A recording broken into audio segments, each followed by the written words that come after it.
ناظرین، اب وقت ہوا ہے ہمارے اگلے سیگمنٹ کا، جس کا نام ہے عالم کے بول۔ آج ہم اپنے علماء کرام سے، اس عظیم ہستی کے حوالے سے بہت کچھ سمجھنے کی، سیکھنے کی کوشش کریں گے، جن کا یوم شہادت ہے، حضرت امام علی رضی اللہ تعالیٰ عنہ۔ ہمارے علماء کرام ہمیں تھوڑی دیر میں جوائن کریں گے، لیکن ہمارے ساتھ فی الحال ہمارے پیارے بھائی موجود ہیں، ان کا تعارف کروانا چاہوں گا۔ ہمارے ساتھ ہیں مولانا عمران جلبانی صاحب۔ آپ بہترین عالم دین ہیں، ہمیشہ دین کی بات کرتے ہیں، قرآن و حدیث کی بات کرتے ہیں۔ خوش آمدید، آپ ہماری نشریات میں تشریف لائیں۔ سب سے پہلا سوال تو میرا یہی ہے کہ آج حضرت امام علی رضی اللہ تعالیٰ عنہ کے فضائل کے حوالے سے آپ کیا کہیں گے، اور آج یوم شہادت کے حوالے سے کیا فرمائیں گے آپ؟ الحمدللہ وکفا والصلاۃ والسلام علی عبادہ الذین اصطفیٰ، اما بعد۔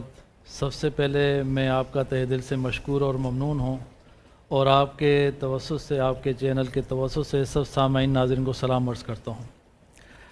آج جن عظیم و شان ہستی کی بات ہو رہی ہے وہ سیدنا علی بن ابی طالب رضی اللہ عنہ کرم اللہ وجہہ، جن کو ہمارے رسول نے ابو تراب کہا۔ ان کے شان اقدس میں ناچیز کچھ عرض کرنا چاہوں گا۔ جی۔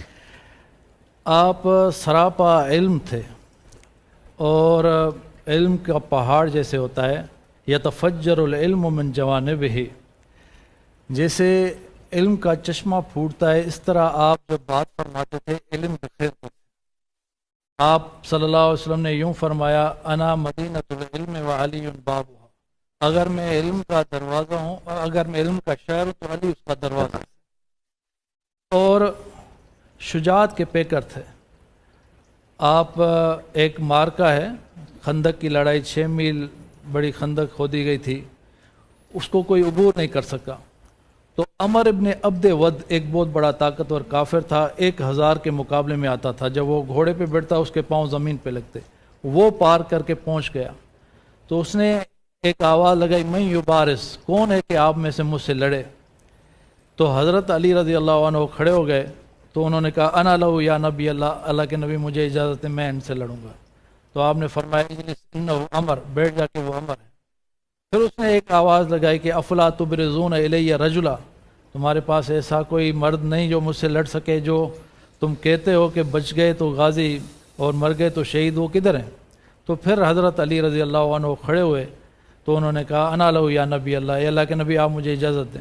پھر جب آپ نے اجازت دی تو حضرت علی نے فی البدی اشعار کہے، لا تعجلن فقد اتاک مجیب صوت غیر عاجز، فی نیت و بصیرت و صدق منجا کل فائز، انی لارجو ان اقیم علیک ناحیت الجنائز، من ضربت النجلا یبقى ذکرها عند الحزائز، کہ بلند آواز سے پکارنے والے تیری آواز کا جواب دینے والا آ گیا، پکے ارادے اور پکی نیت کے ساتھ، اور یہ سچے اور سچی ہر چیز کی نجات ہے۔ آج میں تمہارے اوپر ایسی ضرب لگاؤں گا جس کی ضرب کا ذکر بڑی بڑے مارکوں میں، بڑی جنگوں میں باقی رہے گا۔ اس کے بعد اس نے دور سے پوچھا من انت، تو کون ہے؟ تو حضرت علی نے کہا انا علی ابن ابی طالب، میں ابو طالب کا بیٹا علی ہوں۔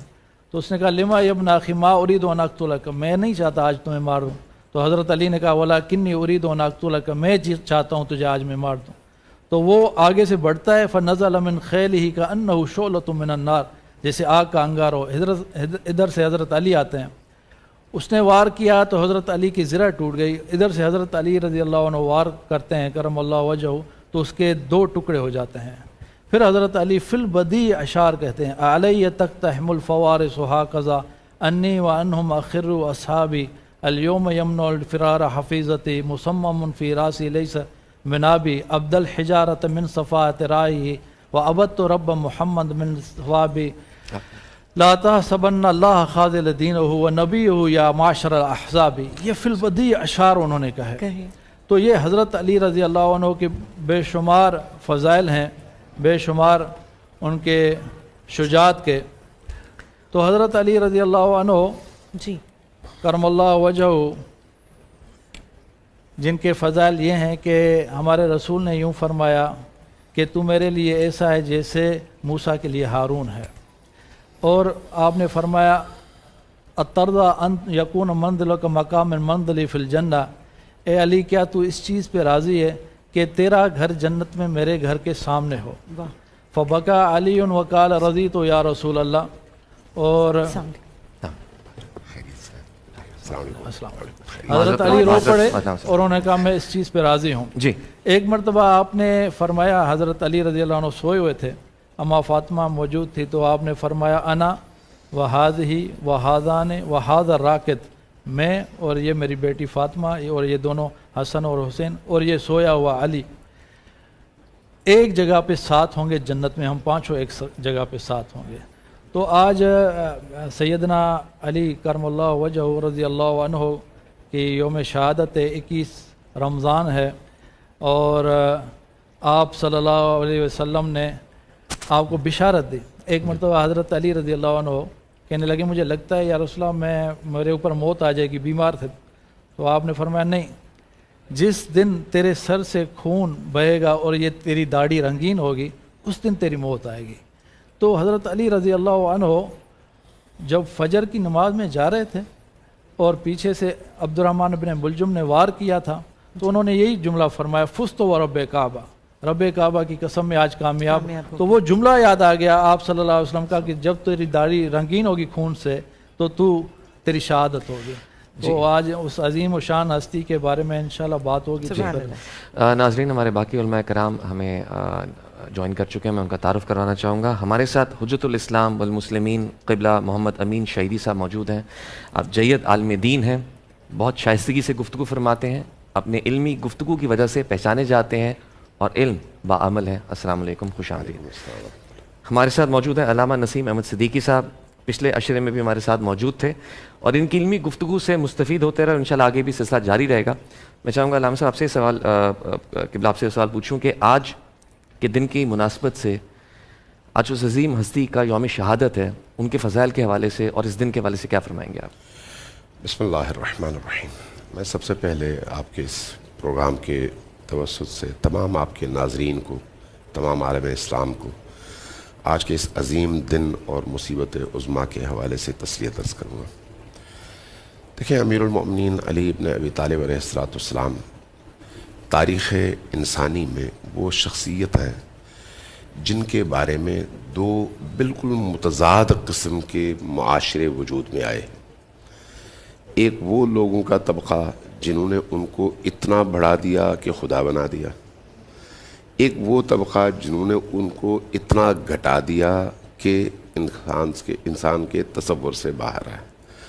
اس شدت کی وجہ کیا ہے؟ یہ ایسے ہی نہیں ہوا. ان کے اندر جو کمالات, جو فضائل, جو ان کے اندر ویلیوز موجود تھیں, ان ویلیوز کو جنہوں نے برداشت نہیں کیا اپنے ظرف کی وجہ سے, تو انہوں نے ان میں خدا کا جلوہ دیکھا اور ان کے بارے میں نصیری ہو گئے اور ان کو نعوذ باللہ اللہ بنا دیا. جن لوگوں کو ان کے حوالے سے چیلنجز درپیش تھے اور جن کی اپنی بقا اور فکری بقا خطرے میں تھی, انہوں نے ان کو اتنا گھٹایا کہ جب ان کی شہادت ہوئی تو لوگ ایک دوسرے سے پوچھتے تھے کہ علی مسجد میں نماز میں تو کیا وہ نماز بھی پڑھتے تھے, کیا وہ مسجد میں بھی جاتے تھے؟ اس کی وجہ یہی ہے کہ ایک شخص جب اتنا بلند ہوتا ہے تو پھر عام انسانوں کے فہم سے وہ بالا تر. نبی کریم کے بعد تمام مسلمان اس بات پر متفق ہیں اور احادیث کی کتب اس پر گواہ ہیں کہ نبی کریم نے جتنی فضیلتیں امیر المؤمنین علی ابن ابی طالب علیہ السلام کے حوالے سے بیان فرمائی ہیں, کسی اپنے صحابی کے حوالے سے یکجا اور ہم جہت اتنی فضیلتیں کہیں پر بھی بیان نہیں ہوئی, کہیں پر بھی. اگر آپ ان کی فضیلتوں کی فہرست بنانا چاہیں, اب آپ ہماری یعنی چونکہ عالم اسلام کے دو بڑے مکاتب ہیں, اہل سنت اور اہل تشیع, دونوں کی اپنی اپنی احادیث کی کتابیں ہیں, تو عام طور پر تأثر یہ ہے کہ امیر المؤمنین کے بارے میں شیعوں کے ہاں حدیثیں زیادہ ہیں, جبکہ حقیقت یہ نہیں ہے. حقیقت یہ ہے کہ اہل سنت کے ہاں بھی کم از کم اتنی ہی احادیث ہیں جتنی احادیث اہل تشیع کے ہاں ہیں صرف جا کر پڑھنے کی ضرورت ہے۔ اس سے پتہ چلتا ہے کہ عالم اسلام میں اور نبی علیہ الصلوۃ والسلام کے شاگردوں میں امیر المؤمنین کا وہ مقام ہے جس پر گواہ عالم اسلام کا بچہ بچہ ہے، ہر فقیہ ہے، ہر راوی ہے۔ لہٰذا اگر آپ زندگی کے کسی بھی پہلو میں دیکھ لیں، امیر المؤمنین علی ابن ابی طالب آپ کو اپنے معراج پر نظر آتے ہیں۔ آپ نے معیارات ہمیشہ افراد کو دیکھ کر طے نہیں کرنے ہوتے، بلکہ افراد کو معیارات کے مطابق تولنا ہوتا ہے، یہ اصول ہے۔ لیکن نبی کریم صلی اللہ علیہ وآلہ وسلم نے اس ہستی کو ایک ایسا معیار بنا دیا کہ ہاتھ اٹھایا اور دعا فرمایا، اللہم ادر الحق کما دار علی، خدایا تو حق کا چہرہ اور حق کا منہ ادھر موڑ دے جدھر علی ہے۔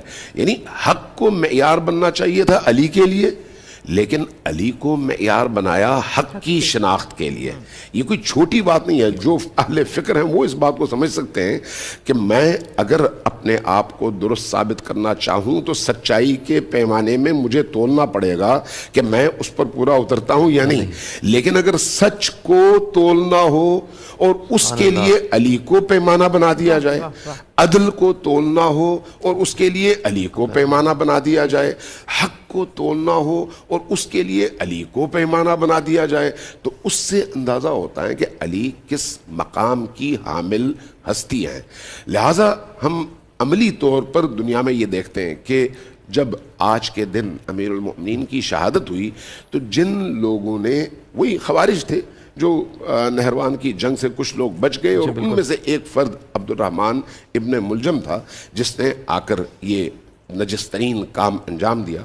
لیکن اگر آپ خود اس کی زندگی کو دیکھیں تو اس نے علی کو شہید کیا ہے خدا کی خاطر۔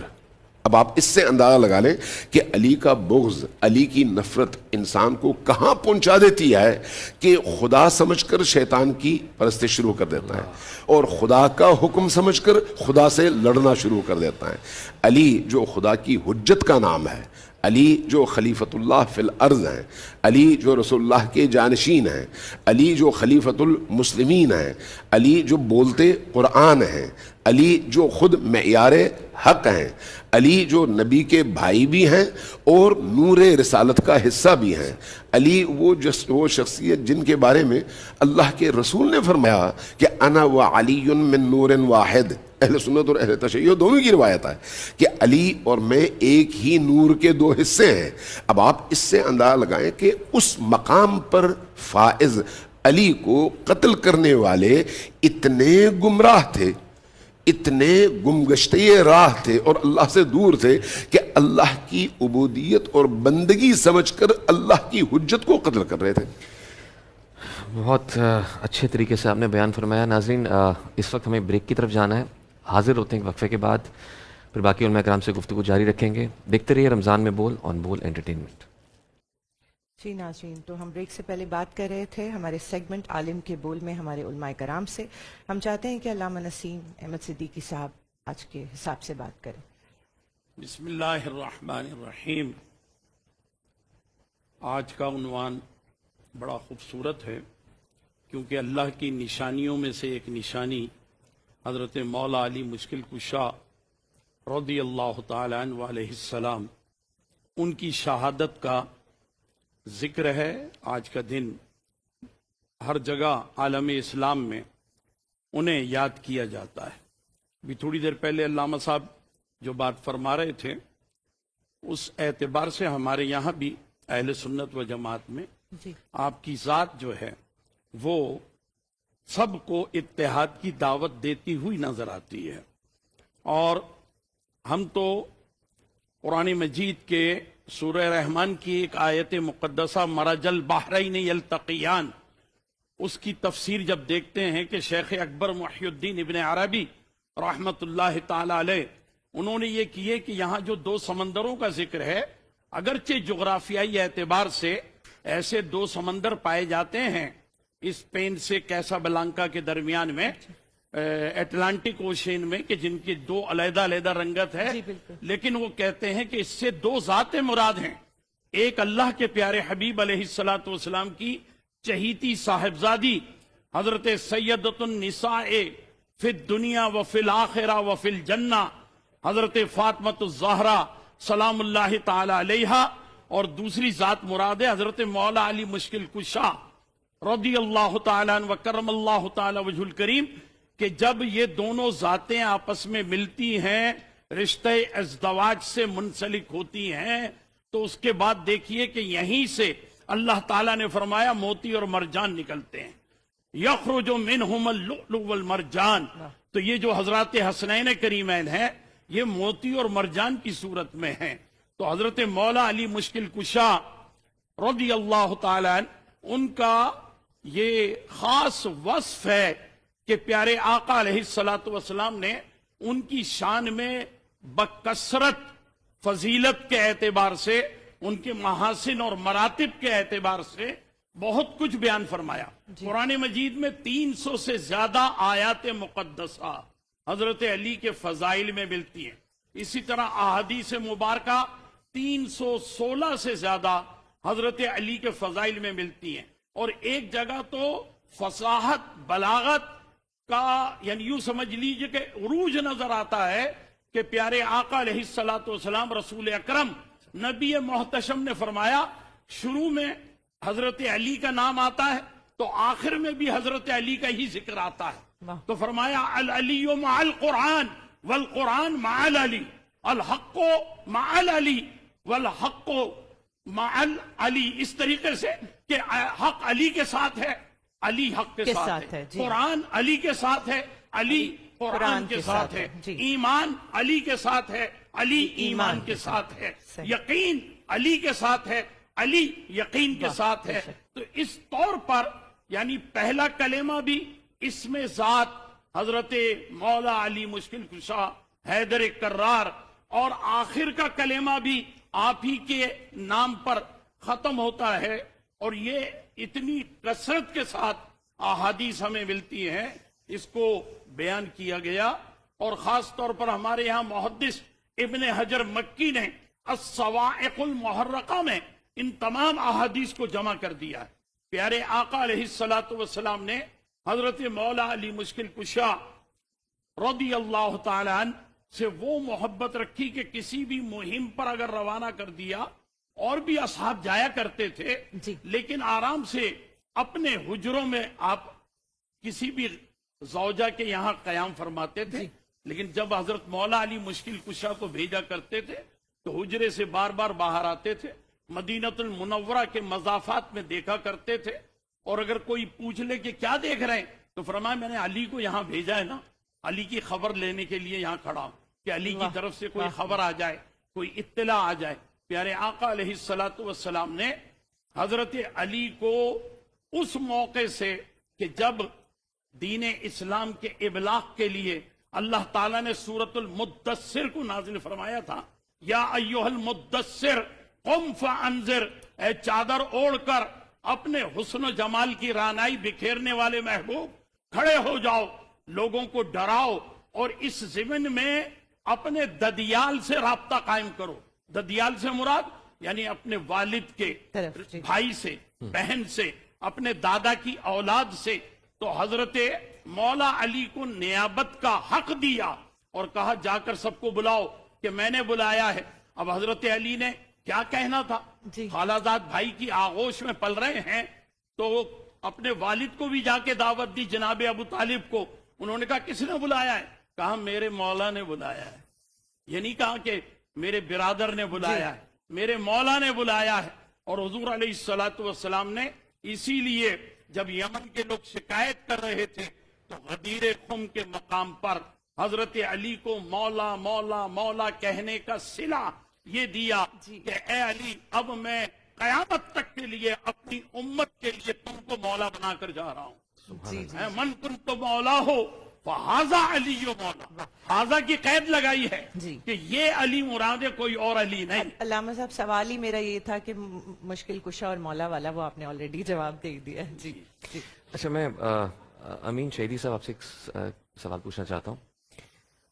19 رمضان مبارک کی سحر کو ضربت لگی اور 21 رمضان کو شہادت ہوئی، یہ بیچ کے ایام اہل بیت کے لیے کیسے تھے؟ ان کی کیا کیفیت تھی؟ یہ لمحات انتہائی تلخ لمحات، اس لیے کہ 19 کی شام کو امیر المؤمنین علی ابن ابی طالب علیہ السلام افطار میں اپنی صاحبزادی حضرت ام کلثوم کے ہاں مہمان تھے۔ افطار کے موقع پر، یعنی یہ جو پورا مہینہ گزرا ہے، اس مہینے میں امیر المؤمنین کی روش باقی سالوں کی طرف بڑی مختلف رہی، بالکل مختلف رہی۔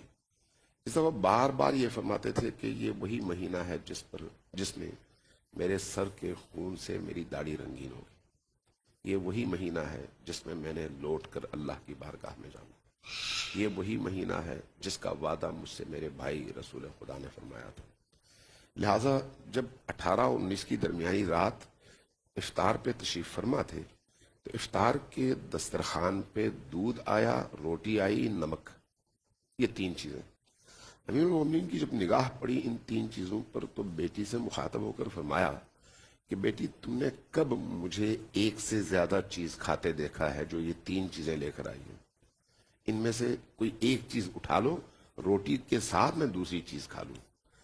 اور پھر جب اصرار کیا گیا تو فرمایا نہیں، آج میں نے اپنے رب کی بارگاہ میں جانا ہے، اس لیے میں چاہتا ہوں کہ میں خالی پیٹ اپنے اللہ کی بارگاہ میں حاضر ہوں۔ اس کے بعد کی جو کیفیت ہے، ساری رات آپ عبادت میں، نمازوں میں، مناجاتوں میں مصروف رہے، بار بار صحن میں تشریف لاتے، آسمانوں کی طرف دیکھتے اور پھر فرماتے یہ وہی رات ہے جس کا وعدہ اللہ کے رسول نے مجھ سے کیا تھا۔ اور اس طرح سے سحر کے قریب گھر سے جب نکلنے لگے تو روایات میں ہے کہ گھر میں جو مرغابیاں پل رہی تھیں انہوں نے امیر المؤمنین کی ابا اپنی چونچ میں لی اور آپ کو روکنے کی کوشش کی۔ جب گھر والوں نے ان کو دور کرنا چاہا تو فرمایا کہ ان کو یہ کام کرنے دو، کچھ دیر بعد سارا شہر اور ساری امت اسی طرح سے نوحہ کنا ہوگی جس طرح سے اس وقت یہ پرندے چیخ رہے ہیں۔ باہر نکلنے لگے، دروازے کی کنڈی میں ابا پھنس گئی، گویا دروازہ بھی آپ کو روکنے کی کوشش کر رہا ہے۔ مسجد میں تشریف لائے، نمازیں پڑھی، اذان کا وقت ہوا، ایک دفعہ مشرق کی طرف نگاہ اٹھائی، وہ تاریخی جملہ کہا، فرمایا کہ اے صبح کے وقت تو گواہ رہنا، اے سورج تو گواہ رہنا، کبھی ایسا نہ ہوا کہ تو نے طلوع کیا ہو اور علی کو سویا ہوا پایا ہو۔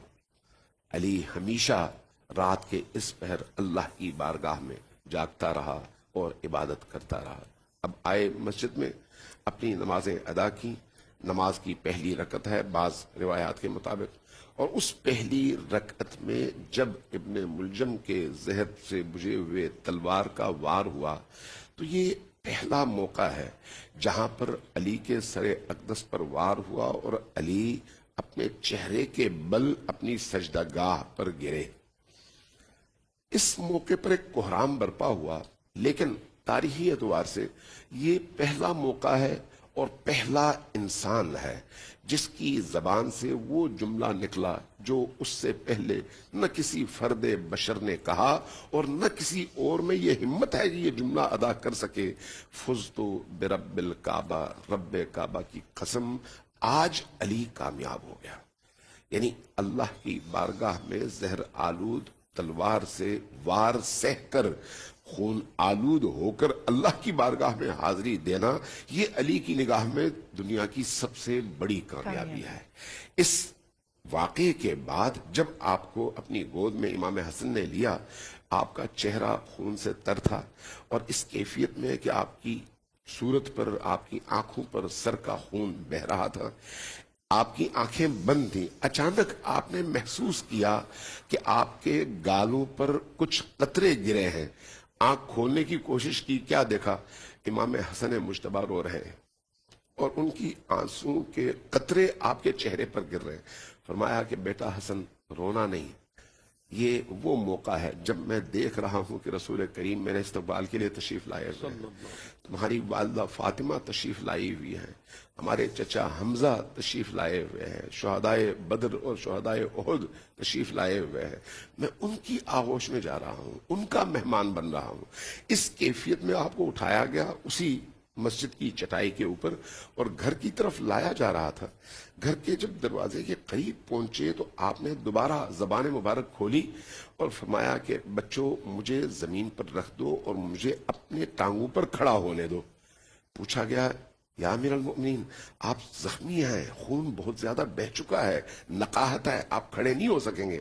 یہاں پر ایک تاریخی جملہ ہے، فرمایا بچوں میں جب گھر سے نکل رہا تھا تو میری بیٹیوں نے مجھے رخصت کیا تھا، انہوں نے مجھے اپنے پاؤں پر چل کر مسجد کی طرف جاتے ہوئے دیکھا تھا، اب اگر میں واپسی میں تمہارے کندھوں پر جاؤں، اس طرح سے جاؤں تو میری بیٹیاں برداشت نہیں کر سکیں گی اور وہ روئیں گی، میں نہیں چاہتا ان کی آواز دوسروں تک پہنچے، اس لیے مجھے اتارو اور اپنے کندھوں کا سہارا دے کر اپنے ٹانگوں پہ مجھے اندر جانے دو۔ لیکن جب دروازے پر پہنچے امام حسن مجتبیٰ سے فرمایا کہ بیٹا حسن گھروں کو چلے جائیں۔ صحابی رو رہے ہیں کہ یا امیر المومنین ہم آپ کو اس کیفیت میں چھوڑ کر کیسے واپس جائیں؟ فرماتے ہیں میں نہیں چاہتا کہ میری بیٹیوں کی رونے کی آوازیں نامحرموں تک پہنچیں۔ اس کیفیت میں داخل ہوئے، گھر میں داخل ہوئے، بیٹیاں آئیں، لپٹ گئیں اور وہ بحران برپا ہوا، اور تاریخ نے لکھا ہے کہ مسجد اور مسجد کے باہر کی فضا اور کوفہ کے گلیوں کی فضا وہ منظر پیش کر رہی تھی جو رسول کریم کی رحلت پر مدینہ کی گلیاں پیش کر رہی تھی۔ ہر شخص آہو بکا میں مصروف تھا۔ جب حضرت زینب کبریٰ اور ام کلثوم، حضرت امام حسن، امام حسین، محمد ابن حنفیہ، حضرت عباس علمدار، یہ سب فرزندان علی ہیں، علی کے گرد جمع ہوئے تو ان بچوں کو اپنے سینے سے لگایا۔ آپ کے پاس ٹائم کم ہے اس لیے میں چاہوں گا کہ امیر المؤمنین کی وہ وصیتیں جو اس موقع پر امیر المؤمنین نے فرمائی نا عجیب ہیں۔ کائنات کی تاریخ میں ایسی وصیت آپ کو کہیں اور نہیں ملتی۔ جب کہا گیا کہ قاتل کون تھا پوچھا گیا، امیر المؤمنین خود فرماتے ہیں کہ ابن ملجم میرا قاتل ہے، کسی اور کو نہیں پکڑنا، کہیں ایسا نہ ہو کہ کسی اور سے تم جھگڑنے بیٹھ جاؤ، ابن ملجم ہے، ابن ملجم ہی کو پکڑو۔ ابن ملجم کو جب پکڑ کر لایا گیا اور علی کی نگاہوں کے سامنے سے اس کو گزارا گیا تو امیر المؤمنین نے ایک بڑا ہی عجیب جملہ فرمایا ابن ملجم کیا میں تمہارے لیے ایک اچھا اور بہترین امام نہ تھا؟ کیا میں نے تم پر کبھی ظلم کیا تھا؟ کیوں تم نے یہ کام کیا؟ اس کی زبان پہ کوئی جملہ آ نہیں سکا، لیکن امیر المومنین کی نگاہ پڑی، ابن ملجم کے ہاتھ بندھے ہوئے ہیں اور کس کر بندھے ہوئے ہیں۔ امیر المومنین نے فرمایا کہ اس کو تکلیف ہو رہی ہے، اس کے ہاتھ کی رسیاں ڈھیلی کر دو۔ اور پھر جب دودھ آیا آپ کی شفا اور آپ کی تیمارداری کے لیے تو فرمایا ابن ملجم بھوکا ہوگا، جاؤ پہلے اس کو کچھ کھلاؤ اور اس کو کچھ پلاؤ۔ اب آپ ذرا دیکھیے کہ جو اپنے قاتل کے ساتھ یہ سلوک کر رہا ہو وہ انسان کتنا بلند ہوگا۔ اس لیے اپنے بچوں کو جب جمع کیا تو اپنی وصیتیں فرمائیں۔ ان وصیتوں میں جو عجیب ترین عبارات ہیں وہ یہ ہیں کہ بچوں اللہ اللہ فی القرآن، قرآن کا خیال رکھو، ایسا نہ ہو کہ قرآن پڑھنے اور سمجھنے میں دوسرے لوگ تم پر سبقت کر جائیں۔ اللہ اللہ فی اصحاب الرسول، اللہ کے ان پاکیزہ رسول کے پاکیزہ اصحاب کا خیال رکھو، کہیں ایسا نہ ہو کہ انہیں کوئی تکلیف پہنچے۔ اللہ اللہ فی التقوی، تقوی کا خیال رکھو، ایسا نہ ہو کہ تم سے تقوی میں کوئی اور آگے بڑھ جائے۔ آمروا بالمعروف ونہوا عن المنکر، کہیں ایسا نہ ہو کہ امر بالمعروف میں اور نہی عن المنکر میں کوئی تم سے آگے بڑھ جائے۔ وہ جو آخری لمحات ہیں اس میں بھی امت کی فکر ہے اور امت کو آگ سے بچانے کی فکر ہے۔ سبحان اللہ سبحان اللہ۔ میں مولانا عمران جلبانی صاحب سے پوچھنا چاہوں گا کہ اس عظیم ہستی سے آج کے نوجوان کیا سیکھ سکتے ہیں، اس واقعے سے کیا سبق سیکھ سکتے ہیں، ان کے لیے کیسے مسئلہ راہ بن سکتے ہیں؟ جی میں یہ عرض کرنا چاہوں گا جو علامہ صاحب نے فرمایا، ان کی ایک آخری وصیت ہے ان کے بڑے بیٹے امام حسن کو، انہوں نے فرمایا یہ نوجوانوں کے لیے میرا یہ پیغام ہے، ان کے یہ الفاظ ہیں، یا بنی احی قلبک بالموعظہ، میرا بیٹا اپنے دل کو اللہ کی یاد سے زندہ رکھنا، وَنَوِّرْهُ بِالْحِکْمَةِ، اور نبی علیہ الصلوۃ والسلام کی حکمت بھری باتوں سے اس کو منور کرنا، وَقَرِّرْهُ بِالْفَنَا، جب دل تمہاری دنیا کی رعنائیوں میں پھنس جائے تو اس کو موت کی یاد دینا، وَزَمِّمْهُ بِالْمَوْتِ وَزَلِّلْهُ بِالْمَوْتِ، جب دل تمہارا دنیا کی طرف بڑھے، اس کی چمک کی طرف، تو اس کو موت کی لگام دینا، اور وَسِرْ فِي دِيَارِهِمْ وَانْظُرْ فِي آثَارِهِمْ، اجڑی محرابیں، شکستہ محرابیں، بھربھری قبریں، ان کی طرف جانا اور ان سے پوچھنا این حلو، یہ سارے کہاں چلے گئے؟ تو وہ تمہیں کہیں گے قد انتقلوا من دار الغرور ونزلوا فی دار الغربہ، یہ دھوکے کے گھر سے نکل کر مٹی کے گھر میں جا بسے، وَإِنَّكَ لَسِرْتَ كَأَحْدِهِمْ، اور ایک دن تمہیں بھی میری طرح جانا ہے، تو کیا کر، لا تبع آخرت کا بدنیاک، جب دنیا اور آخرت آمنے سامنے ہو تو دنیا بیچ دینا، آخرت نہ بیچنا، بل بے دنیا کا بالآخرہ، دنیا کا سودا کرنا، آخرت کا سودا نہ کرنا دنیا کے لیے۔ تو یہ حضرت علی کرم اللہ وجہ رضی اللہ عنہ علیہ الصلاۃ والسلام کے آخری الفاظ ہیں جو انہوں نے اپنے بڑے بیٹے امام حسن کو یہ فرمائے۔ تو میں یہی کہوں گا کہ جو حضرت علی نے ہمیں سمجھایا، انہوں نے ایک ان کا اشعار ہیں، اگر ٹائم ہو تو میں، ایک منٹ۔ انہوں نے فرمایا کہ من الالہ حرامہا انشتنبت حلالہا ورأیتہا محتاجتا فوہبت جملتہا لہا الدنیا تخادعنی کانی لست عارف حالہا، دنیا مجھے دھوکہ دیتی ہے جیسے میں اس کو نہیں پہچانتا۔ اللہ نے مجھے منع کیا کہ میں اس کے حرام سے بچ جاؤں، میں اس کے حلال سے بھی اجتناب کرتا تھا۔ جب میں نے دنیا کو دیکھا کہ یہ بہت محتاج ہے تو میں نے اس کو اس کے حوالے کر دیا۔ تو یہ اتنے بہترین اقوال ہیں، اشعار ہیں حضرت علی بن ابی طالب کے، اور ان کی ایسی بڑی زبردست علم سے بھرپور زندگی ہے کہ جتنا اس کا ذکر کیا جائے بہت کم ہے۔ اس کی ایک وجہ یہ بھی ہے نا کہ حضور علیہ الصلاۃ والسلام نے آپ کو اللہ کی نشانیوں میں سے قرار دیا تھا اور فرمایا تھا کہ دنیا میں دو شقی ہیں، شقی القلب دو ہیں۔ فرمایا ایک وہ جس نے حضرت صالح علیہ السلام کی اونٹنی کے پیر کاٹ دیے، اور دوسرے اللہ کی نشانی اے علی تم ہو، کہ وہ دوسرا شقی جو ہے وہ اللہ کی نشانی کو ختم کرنے کے اعتبار سے۔ تقوی کی بات کی تھی ابھی علامہ صاحب نے، تو آپ تو امام المتقین ہیں، امام المتقین اور مولا المسلمین، تمام مسلمانوں کے مولا ہیں، اور قائد الغر المحجلین ہیں، حلال المشکلات والمصائب، دفاع المعضلات والنوائب، اخی الرسول و زوج البطول۔ تو جو آپ کا مقام و مرتبہ، جو آپ کے القاب اور جو آپ کے آداب ہیں، اس میں کوئی شبہ نہیں کہ وہ اہل تشیع یا اہل سنت و جماعت، ان کے یہاں آپ کی ذات بڑی محترم ہے، بے شک، اور اتحاد کی علامت اور اتحاد کی نشانی ہے۔ بالکل علامہ صاحب، یہ ایسی ہستی ہیں کہ ان پہ جتنی بھی بات کی جائے اس کے لیے وقت کم ہی ہے۔ پڑ جائے گا۔ جی میں معزز علماء کرام کا بہت بہت شکریہ ادا کروں گا، آپ نے تشریف لائے۔ اور ناظرین، اسی کے ساتھ ہم ایک بریک کی جانب بڑھتے ہیں، حاضر ہوتے ہیں ایک وقفے کے بعد۔ دیکھتے رہیے رمضان میں بول آن بول انٹرٹینمنٹ۔